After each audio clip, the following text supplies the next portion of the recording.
Hello, dear fans, friends, and subscribers. Welcome to a very exciting cricket happening show.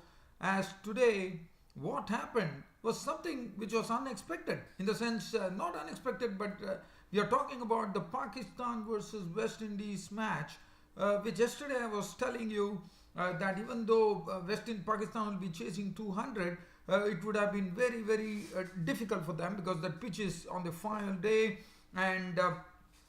And I also said that the leg spinners will be coming to the equation, especially Devendra Bishu, being the last day of the test match with lots of wear and tear. And already the pitch was playing a lot of mischief, no doubt about it.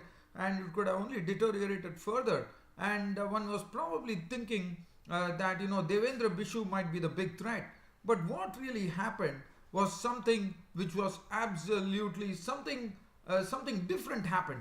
I mean, one thing I have to say just before I start off by saying that the Pakistan were bowled out for 81. They were given a target of 188 runs to actually go and actually win the Test match, which they would have made history. As I said, they have never won a Test series in the Caribbean.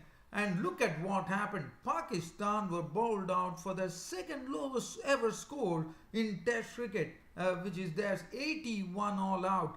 And let me tell you, not a single spinner was used. So that really says that I would say one would blame Pakistan for not putting up a good show of batting here. And they were lost by a huge margin of 106 runs. And can you imagine this? Not a single spinner. I thought the main threat after Yasir Shah took 7 wickets, one thought that Devendra Bishu would have been the biggest threat for them, but it was not to be. Devendra Bishu did not bowl a single delivery. Well, one can't even believe it. These Pakistan were wound up for 81. They were all out, and the main chief wrecker was Shannon Gabriel. Shannon Gabriel, 11 overs, 4 maidens. 11 runs and 5 wickets. What a tremendous spell of bowling from this tall pace bowler Shannon Gabriel. It sacrificed his pace and concentrated on line and length.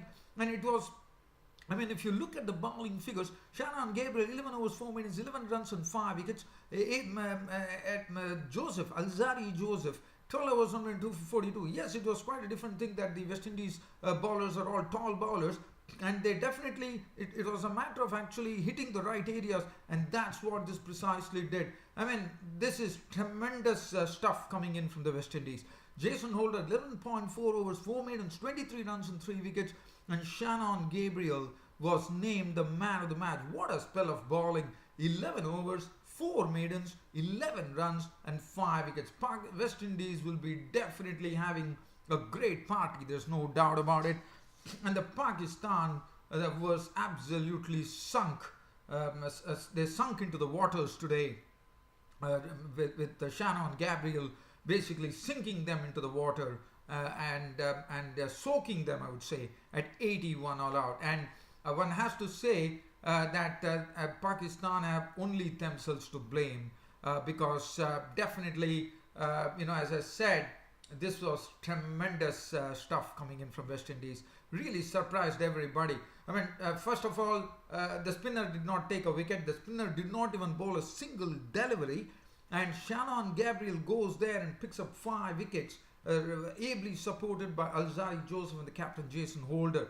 And just talking about the match, dear fans, friends, subscribers, since this was very exciting, I'm going to first talk about this. So, West Indies resumed at their overnight score they added only 5 runs as they were all out for 268, and the last wicket went to Yasir Shah, and Yasir Shah's bowling figures 39.5 overs, 12 maidens, 94 runs and 7 wickets, and 268 all out, thus setting the West Pakistan 188 runs to actually win the match. And let's see what really panned out on that day and what really happened to Pakistan. Well, it all started off Azhar Ali and Ahmed Shahzad opening the innings. It was the first wicket was taken by Shannon Gabriel. He bowled a short ball at Azhar Ali. Azhar Ali was caught in the pull shot. He went for the pull shot and the ball landed in the hands of Etmir. No, that was wicket number 1. Azhar Ali gone. Count Hetmere bowled Gabriel for 10 with 2 boundaries. So that was 10 for 1. After that, Babar Azam was caught down the leg side by Shane Dowditch, the wicketkeeper of the bowling of the tall Alzari Joseph for naught. And after that, the score read at that score the 11 for 2 when Babar Azam was out. And then it was Ahmed Shahzad and Yunis Khan in the middle. Yunis Khan, after contributing 5 runs, fell a victim to the bowling of Jason Holder. What a delivery from Jason Holder. It nipped back into Yunis Khan, and Yunis Khan was caught in the crease. He was gone, trapped LBW by Holder for 5.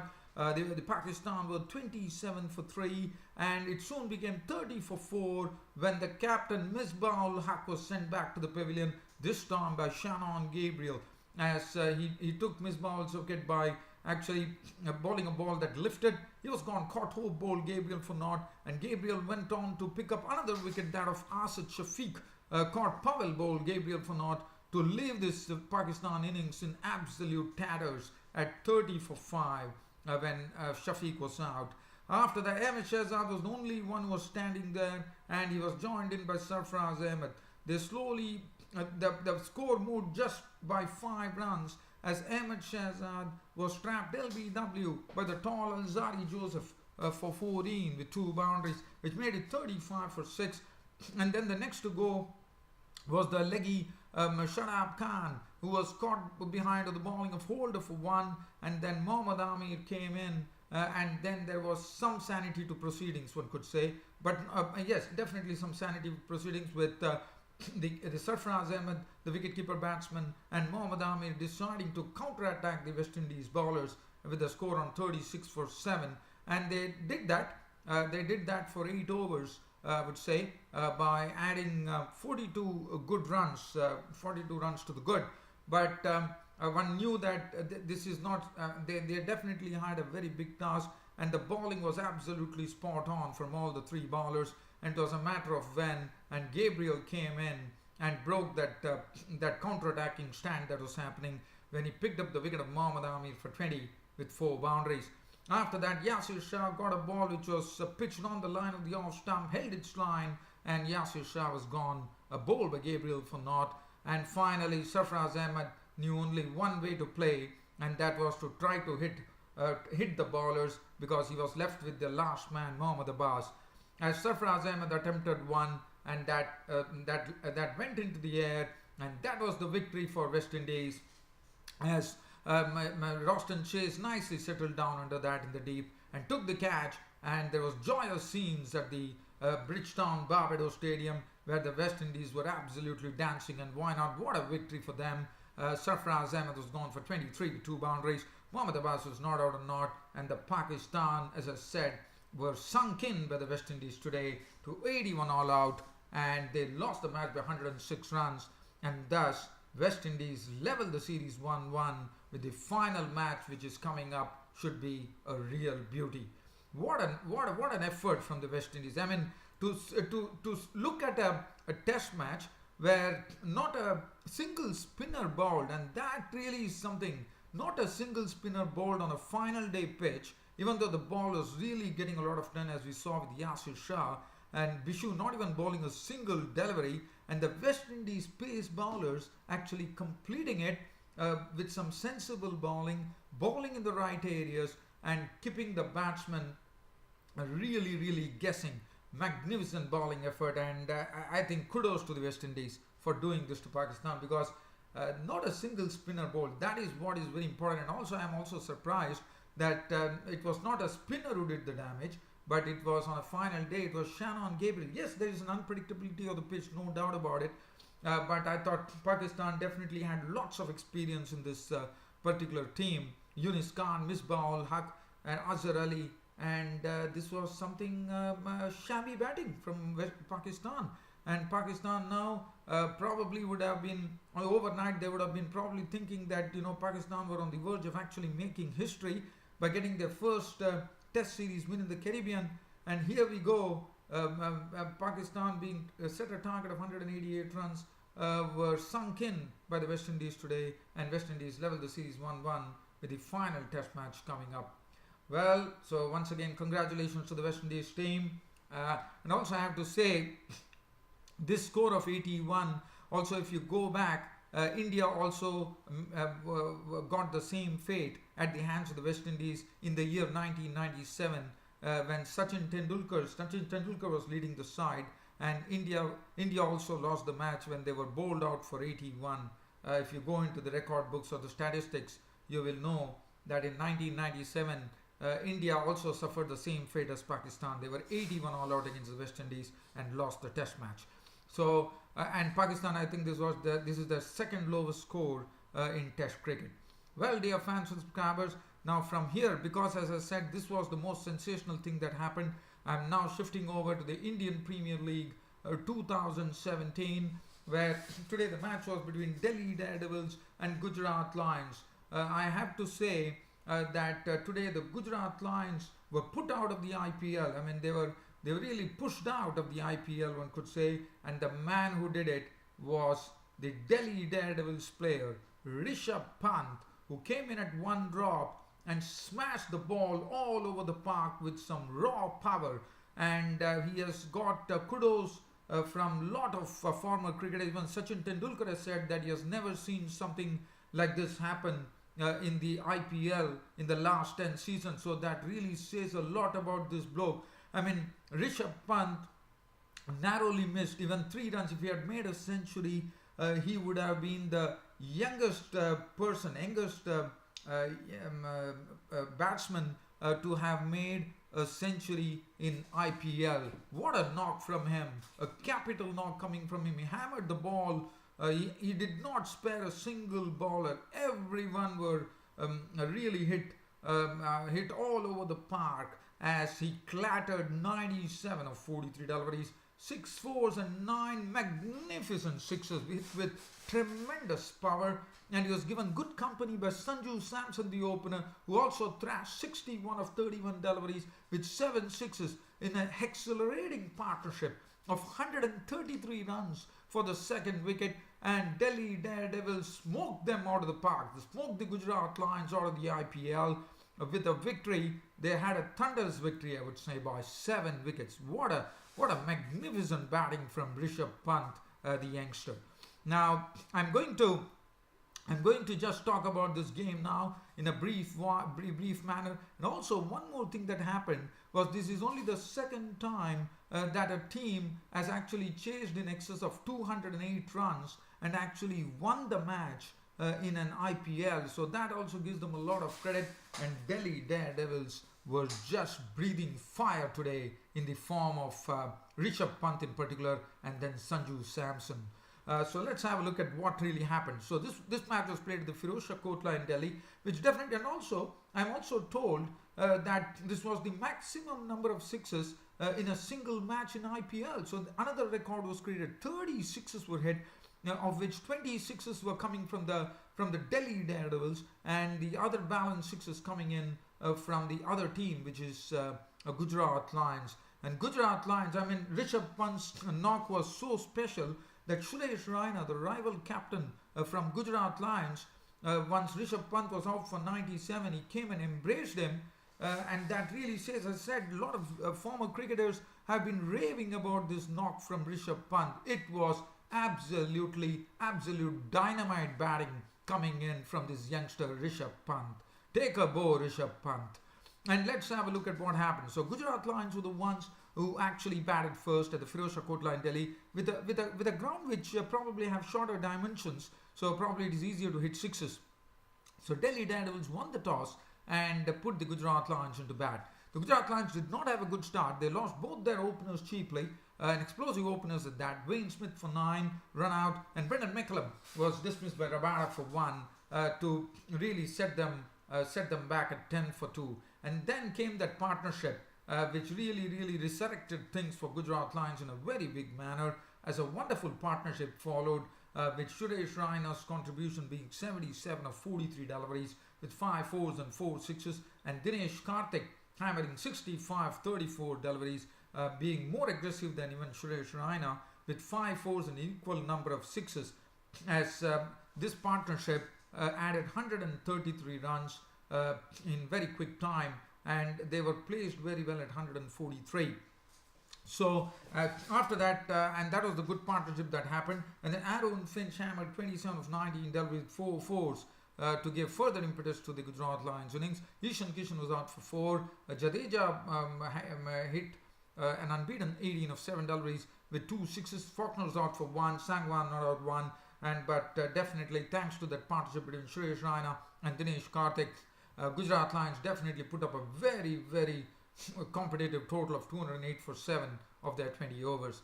The bowling, Shahbaz Nazim 2 overs, none for 28. Rabada 4 overs, 2 for 28. Cummins 4 overs, 2 for 30. Mohammad Shami was hit to the tune of 40 runs for these 3 overs. Amit Mishra 2 overs for 23. Samuels 2 overs, none for 22.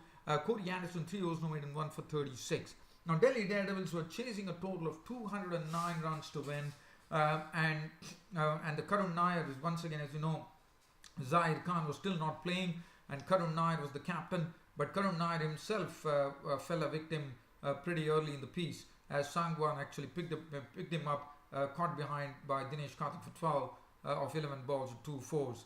And then what followed was simply majestic batting, I would say. And let's first have let's first see what was the damage that Rishabh Pant and Sanju Samson in a partnership that added actually I would say 143 runs for the second wicket was simply breathtaking. Sangwan 4 overs, no maiden, 1 for 43. Basil Thampi 4 overs, 1 for 40. Faulkner 2.3 overs, no maiden, none for 35. Suresh Raina 2 overs, hit for 24 runs. Ankit Soni 2 overs, costing 26 runs. Ravindra Jadeja 2 overs, 28 runs and 1 wicket. Dwayne Smith 1 over for 11 runs. And this was Rishabh Pant in the middle. And Rishabh Pant started off with a biff over the cover region for a 6 of the first ball that he faced from Pradeep Sangwan after Nair was out, and then Sanju Samson was already there picking up the cue, and both really I would say they really leaned and feasted on a Gujarat Lions bowling attack, which was really hit to all parts of the park. I mean, the Gujarat Lions bowlers were absolutely pummeled into submission because they didn't know where to bowl, because at both the ends it was some accelerating batting and dynamite stuff coming in from Rishabh Pant, who was dealing with the ball with a very heavy with the heaviness that probably Gujarat Lions didn't expect. But Rishabh Pant was smoking it out of the park. At the other end, Sanju Samson was dealing only in sixes, and Rishabh Pant was dealing in boundaries and sixes, and it was a great sight as 143 runs was put added by this pair, and things, I mean, they just went berserk, I would say. I mean, the way Rishabh Pant was playing, my word, it was simply accelerating stuff. And Sanju Samson also, my word, what a knock from Sanju Samson. 61 of just 31 deliveries with 7 sixes and not a single boundary. And Rishabh Pant, take a bow. 97, he's just smoked the ball into all parts of the ground. 97 of just 43 deliveries with 6 fours and 9 wonderful sixes being hit with raw power. And after that, they did it to such an extent, chasing 209 in probably they joined hands in the third over, and when Sanju Samson departed, it was the 14th over in progress, and let's say it's almost like in 10 overs they hammered 100 and just a bit more than 10 overs, I would say 10 point something.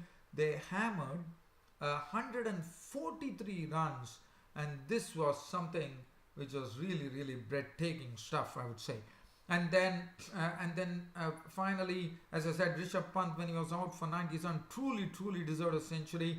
It was a real shame that Rishabh Pant was out for 97. What a knock from him. He could have become the youngest player in the Indian Premier League history to have scored a century if the 3 runs could have been taken by Rishabh Pant. After that, it was merely a walk in the park. because Rishabh Pant and Samson had done so much of hitting that it became easy for Shreyas Iyer, who was not out on 14 of 8 balls with 2 sixes, and Corey Anderson was not out on 18 of 12 balls, 2 sixes to complete the formalities, and Delhi Daredevils won the match by 7 wickets, a comfortable win for them in the end. And well, Rishabh Pant, I mean, I need not even tell you who was the man of the match. It was none other but this dynamic young batsman, Rishabh Pant. Hammered and hammered and hammered. He went hammer and tongs at the Gujarat Lions bowlers today. And as I said, he has been receiving praise from all the former cricketers, Sachin Tendulkar, Suresh Raina, and that really says something about this young bloke, Rishabh Pant.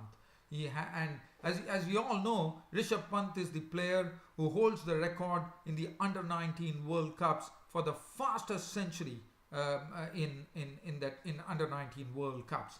So we all know what he's capable of.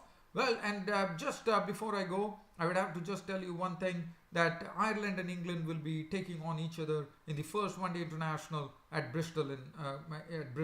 So that's one thing I wanted to share. Other than that, you can keep an eye on Twitter, and I will be there doing a lot of tweeting. Thanks for your company, and thanks for watching Cricket Happenings. This is very, very exciting Cricket Happenings. And this is your host Ram bidding good night. Thank you.